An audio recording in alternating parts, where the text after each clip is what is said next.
ఇక మరి కాసేపట్లో ఏపీలోని ఎన్డీఏ కూటమి ఎమ్మెల్యేల భేటీ జరగబోతుంది. విజయవాడలోని ఏ కన్వెన్షన్ లో ఈ సమావేశం జరగబోతుంది. ఇదే అంశానికి సంబంధించి మరింత సమాచారం మా ప్రతినిధి రవిచంద్ మనకు అందిస్తారు. రవిచంద్, సుమా, ఏదైతే విజయవాడలోని ఏ కన్వెన్షన్ సెంటర్లో టీడీపీ శాసనసభ పక్ష సమావేశం ముందుగా జరగబోతుంది. ఈ సమావేశంలో శాసనసభ పక్ష నేతగా చంద్రబాబుని టీడీఎల్పీ ఎన్నుకోబోతుంది. ఆ అనంతరం జనసేన బీజేపీ పక్షాలు కూడా ఇక్కడికి వస్తాయి.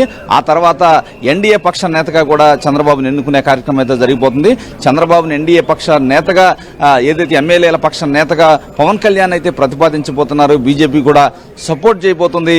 ఇప్పటికే ఏదైతే ఆ పార్టీలో జనసేన పక్ష శాసనసభ పక్ష సమావేశం ఇప్పటికే మంగళగిరిలో నా పార్టీ కార్యాలయంలో ముగిసింది. పవన్ కళ్యాణ్ ఆ పార్టీ నేతగా కూడా వారు ఆ పక్ష నేతగా కూడా ఎన్నుకున్నారు. బీజేపీ పక్ష సమావేశం అయితే ఇంకా జరుగుతుంది. మరి కాసేపట్లో చంద్రబాబు ఇక్కడికి చేరుకోబోతున్నారు. ఇప్పటికే నారా లోకేష్ ఇక్కడికి చేరుకున్నారు. నారా లోకేష్ అదేవిధంగా సీనియర్ శాసనసభ్యులంతా కూడా ఇక్కడికి చేరుకున్న పరిస్థితి అయితే కనిపిస్తుంది. చాలా మంది మంత్రివర్గంలో ఆశావాహులు కూడా ఇప్పుడే ఇక్కడికి రావడం జరిగింది. ఎట్టి పరిస్థితుల్లో కూడా సీనియారిటీని దృష్టిలో పెట్టుకోవాలని వారంతా కోరుతూ ఉన్నారు. ఏది ఏమైనా లోకేష్ని అందరూ కూడా నేతలంతా కూడా లోకేష్ని కలుస్తున్నారు. మొత్తం కూడా ఇక్కడ సెక్యూరిటీ కూడా మొత్తం వ్యవహారాన్ని తమ అధీనంలోకి తీసుకుంది. సిటీ పోలీస్ కమిషనర్ రామకృష్ణ కూడా ఇక్కడికి చేరుకున్నారు. ఈరోజు చంద్రబాబుని శాసనసభ పక్ష నేతగా టీడీఎల్పీ మరి కాసేపట్లో ఎన్నుకోబోతుంది. అయితే ఈ కార్యక్రమం అంతా ముగిశాక ఈ తీర్మానాన్ని తీసుకొని గవర్నర్కి ఈ ఎన్డీఏ పక్షం అంతా కూడా వెళ్లి గవర్నర్కి ఇస్తుంది. గవర్నర్ లాంఛనంగా ముఖ్యమంత్రిగా ప్రమాణ స్వీకారానికి చంద్రబాబుని ఆహ్వానిస్తారు. అనంతరం రేపు ఉదయం 11:27 చంద్రబాబు ముఖ్యమంత్రిగా ఆంధ్రప్రదేశ్ ఏదైతే మూడవ ముఖ్యమంత్రిగా ప్రమాణ స్వీకారం చేయబోతున్నారు. రేపు ప్రధాని నరేంద్ర మోడీ సమక్షంలో చంద్రబాబు ప్రమాణ స్వీకారం చేయబోతున్నారు. మొత్తానికి ఈ కార్యక్రమం అయితే ఏదైతే మంత్రివర్గ ఆశావాహులు అయితే చాలా మంది ఉన్నారు. వారంతా కూడా తమకి మంత్రివర్గంలో స్థానం ఏ విధంగా దక్కుతుంది ఈక్వేషన్స్ కూడా రెడీ చేసుకొని వారు అయితే చెప్తున్న పరిస్థితి అయితే ఉంది. సీనియర్స్ మొత్తానికి చాలా మంది నేతలు అయితే ఉన్నారు. ఎందుకంటే టీడీపీ నుంచి కూడా దాదాపు 135 మంది శాసనసభ్యులు ఇక్కడ గెలవడం జరిగింది. ఈ నేపథ్యంలో కాంపిటీషన్ హెవీగా ఉందని చెప్పుకోవచ్చు. కేవలం 11 మంది సభ్యులు మాత్రమే ప్రతిపక్షానికి సంబంధించి వైసీపీకి వచ్చాయి. మిగిలిన వారంతా కూడా ఎన్డీఏ పక్షం కిందే పరిగణించాలి.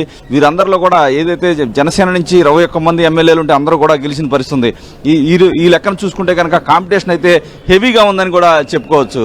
రవిచంద్, ఆశావాహులు ఎంతమంది ప్లాన్ చేస్తున్నారంటే ఇప్పటి వరకు చంద్రబాబు నివాసానికి కొంతమంది వెళ్లి మాట్లాడినట్లు తెలుస్తుంది కదా, ఎంతమంది ప్రయత్నాలు కొనసాగిస్తున్నారు?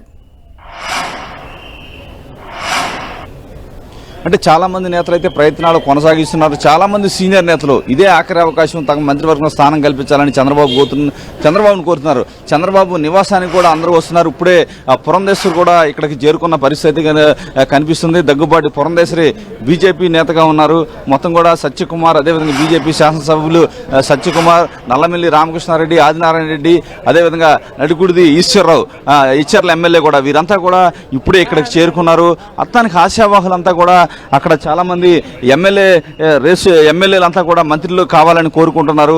చంద్రబాబు నివాసానికి అయితే అందరూ కూడా క్యూ కొడుతున్న పరిస్థితిని కూడా మనం గమనించాం. చంద్రబాబు మాత్రం ఎవరికి 1-to-1 సమావేశానికి అవకాశం ఇవ్వట్లేదు. ఎందుకంటే అందరితో కలిసి బొకే ఇచ్చి వెళ్ళిపోవడమే అభినందించి తప్పించి ప్రత్యేకంగా మాట్లాడే అవకాశం అయితే చంద్రబాబు ఇవ్వటం లేదని చెప్పుకోవచ్చు.